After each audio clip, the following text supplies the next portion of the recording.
اعوذ باللہ من الشیطان الرجیم بسم اللہ الرحمن الرحیم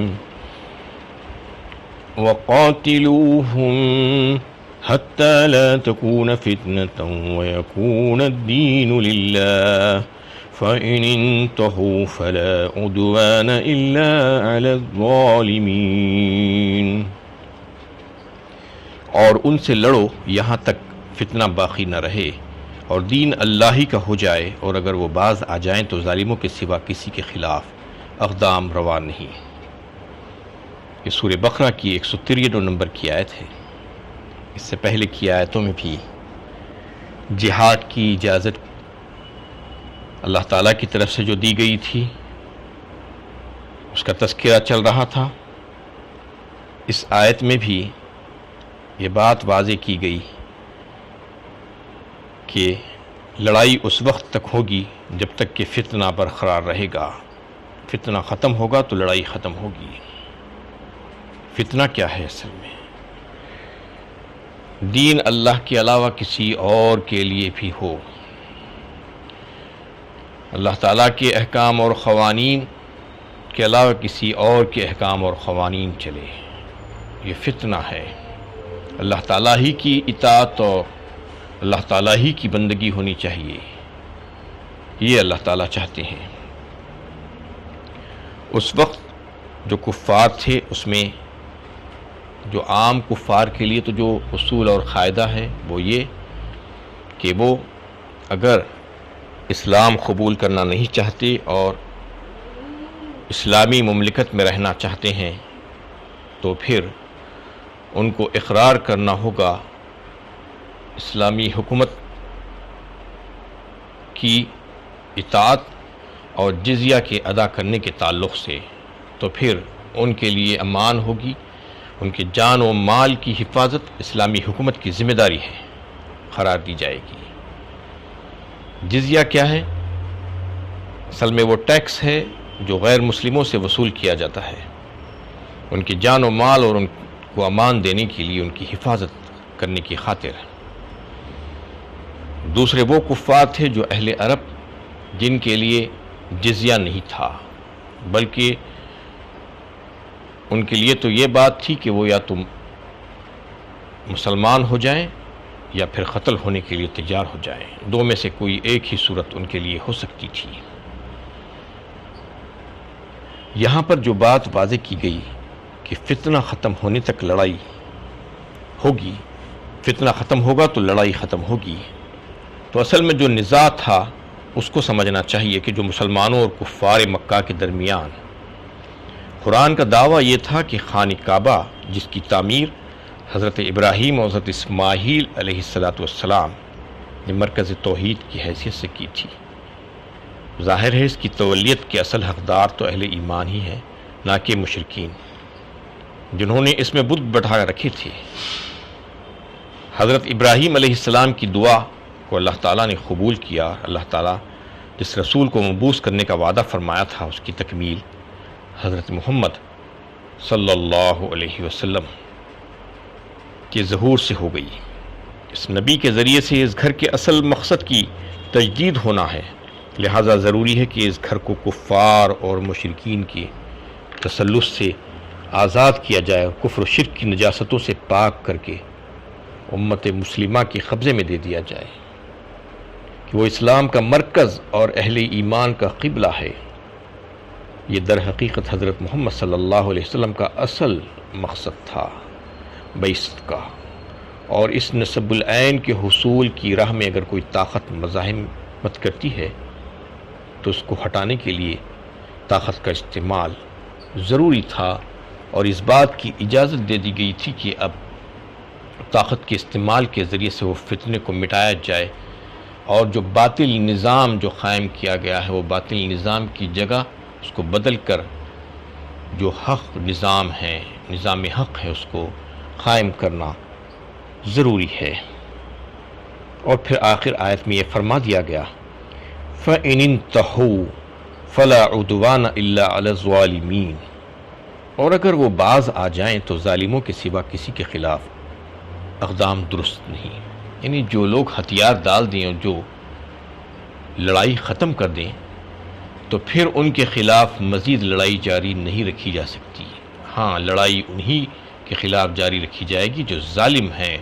جو بات نہیں ماننا چاہ رہے ہیں۔ جو بات مان لیتے ہیں ان سے انتقام کی خاطر لڑایا نہیں جائے گا، بلکہ ان کو معاف کر دیا جائے گا، درگزر کر دیا جائے گا۔ یہ اللہ کا حکم ہے۔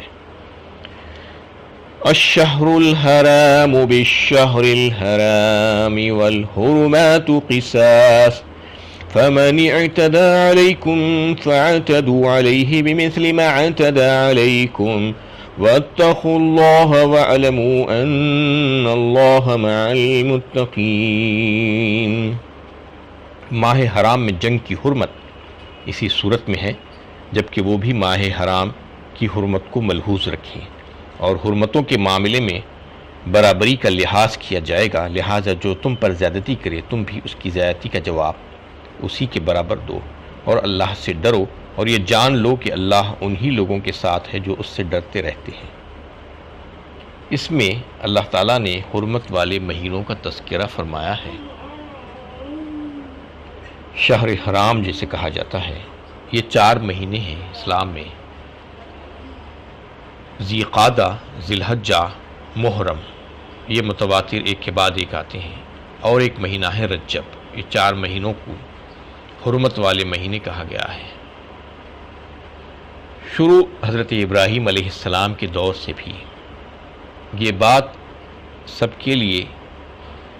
اس بات پر اتفاق تھا کہ یہ 3 مہینے ذی قعدہ، ذی الحجہ اور محرم حج کے لیے مختص کیے گئے ہیں، اور رجب کا مہینہ عمرے کے لیے۔ یہ سمجھ کر سارے کے سارے عرب کے قبائل اس بات پر متفق تھے کہ مہینوں میں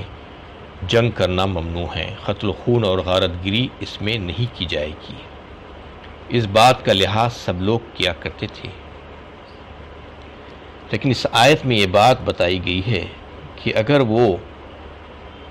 یہ حرمت والے مہینے کا لحاظ اگر نہیں کریں تو تم کو بھی اس کا لحاظ نہیں کرنا ہوگا۔ ہوتا یہ تھا کہ مشرکین مکہ یہ کر رہے تھے کہ حرمت والے مہینے کو حلال کر لیتے۔ ایک قاعدہ انہوں نے بنایا تھا، ایک ہیلا کہا جا سکتا تھا، اس کا نام دیا تھا نسی۔ یعنی کسی حرمت والے مہینے میں وہ اپنے دشمنوں پر حملہ کرنا چاہتی اور ان سے انتقام لینا چاہتی، ان کو قتل و خون اور غارت گری کرنا چاہتی ان کے ساتھ، تو حرمت والے مہینے کو تبدیل کر دیتے کسی حلال مہینے سے، اور آگے آنے والا جو حلال مہینہ ہے اس کو حرام قرار دے لیتے ہیں۔ یہ ایک ہیلے کے طور پر یہ لوگ کرتے، تو اس میں مسلمانوں کو تشویش ہوئی کہ کہیں وہ ایسا کر کے مسلمانوں پر حملہ نہ کر دیں حرمت والے مہینے میں۔ تو اللہ تعالیٰ نے ان کو یہاں پر اس بات کی اجازت دی کہ جب کفار حرام مہینوں کی حرمت کا لحاظ نہیں کرتے اور ان کی تلواریں ان مہینوں میں بھی بے نیام ہو جاتی ہیں، تو پھر تمہیں بھی یہ حق ہے کہ ان کے امن و احترام کو ان کے حق سے محروم کر دو۔ تم بھی ان کے ساتھ ان مہینوں میں مقابلہ کر سکتے ہو، جبکہ انہوں نے اس بات کا لحاظ نہیں کیا ہے، یعنی جس چیز کے حقوق حرمت سے وہ تمہیں محروم کریں تم بھی اس کے بدلے انہیں ان کے حقوق حرمت سے محروم کر سکتے ہو۔ البتہ تقوی کا لحاظ کرنا ہوگا، نہ اپنی طرف سے پیش قدمی کرو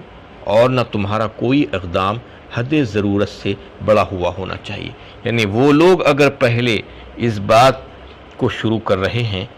کہ حرمت والے مہینے میں تم سے لڑائی کر رہے ہیں تو ہی تم ان کا مقابلہ کرو، ورنہ تم ایسا کام نہیں کرنا۔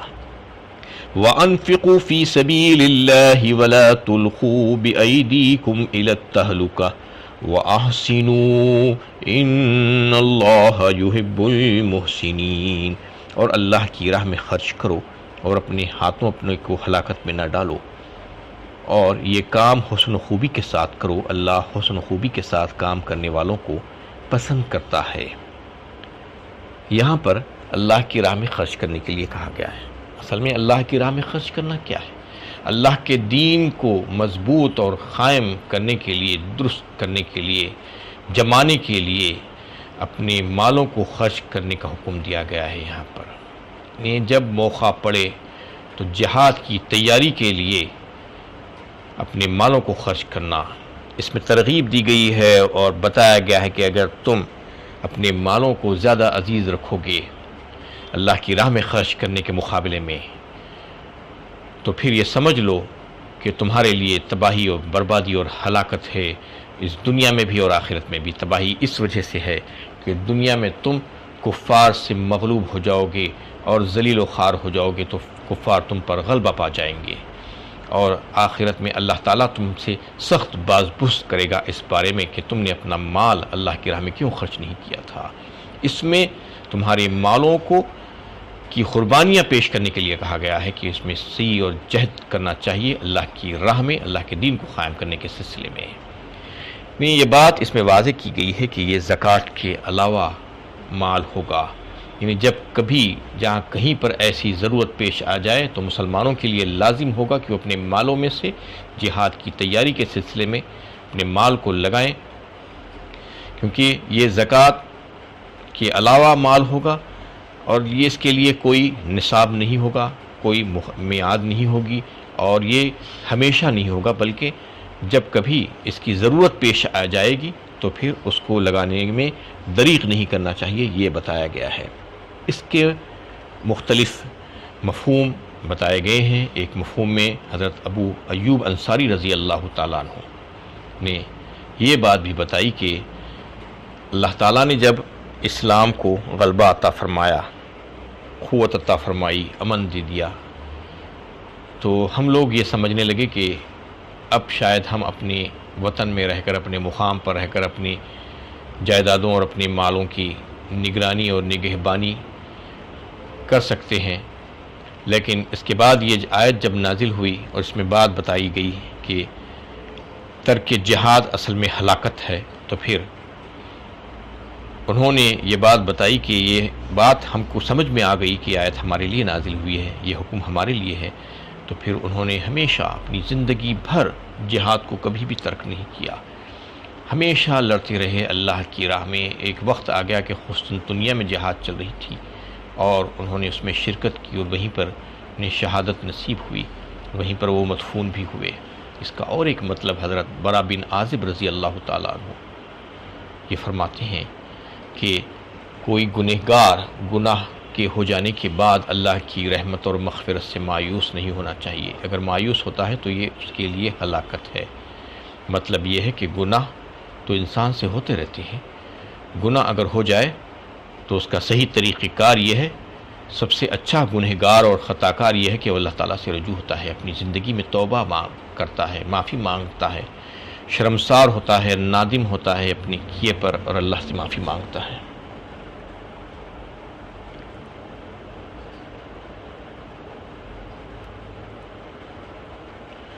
ایسا نہیں کرتا کہ گناہ ہو جانے کے بعد مایوس ہو جائے اور اللہ تعالیٰ سے معافی نہ مانگے، یہ ہلاکت ہے، یہ فرمایا ہے۔ اور ایک صورت اس کی یہ بتائی گئی ہے کہ جو مال اللہ تعالیٰ نے تم کو عطا فرمایا ہے، وہ مال اللہ کی راہ میں اس میں سے کچھ خرچ کرنے کے لیے بھی کہا گیا ہے، لیکن اس کا مطلب یہ نہیں ہے کہ پورا کا پورا اگر خرچ کر دو گے تو پھر جو دیگر اہل حقوق ہیں ان کے حقوق مارے جائیں گے، اہل و عیال اور بیوی بچوں کے حقوق بھی لازم ہے انسان کے اوپر۔ اگر کوئی ایسا کرے گا کہ اپنا سارا کا سارا مال اللہ کی راہ میں خرچ کر دے، وہ بھی اس کے لیے ہلاکت کا باعث ہوگا۔ اور ایک صورت اس کی یہ بتائی گئی ہے کہ اگر جنگ میں یہ دیکھے کہ دشمن طاقتور ہے اور تم اس کا مقابلہ نہیں کر سکتے، ہلاک ہو جاؤ گے، مغلوب ہو جاؤ گے، تو پھر چاہیے کہ تم کچھ تدبیر اختیار کرے، حکمت سے کام کرے، ورنہ یہ بھی اپنے آپ کو ہلاکت میں ڈالنے والا عمل ہوگا۔ اور ایک مفہوم اس کا یہ بتایا گیا ہے کہ کوئی اپنے آپ اپنی زندگی کو ختم کر لے، خودکشی جسے کہا جاتا ہے، اپنی زندگی کو ختم کر لے، کہیں سے گرا کر، زہر کھا کر یا گولی مار کر، یہ اپنے آپ کو ہلاک کرنے کے متعارف ہے۔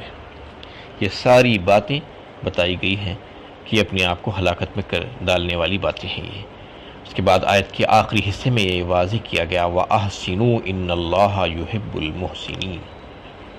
تم جو کوئی بھی عمل کرو وہ احسان والا عمل ہونا چاہیے۔ اصل میں احسان کسے کہتے ہیں؟ حسن سے ہے، خوبصورتی جسے کہا جاتا ہے۔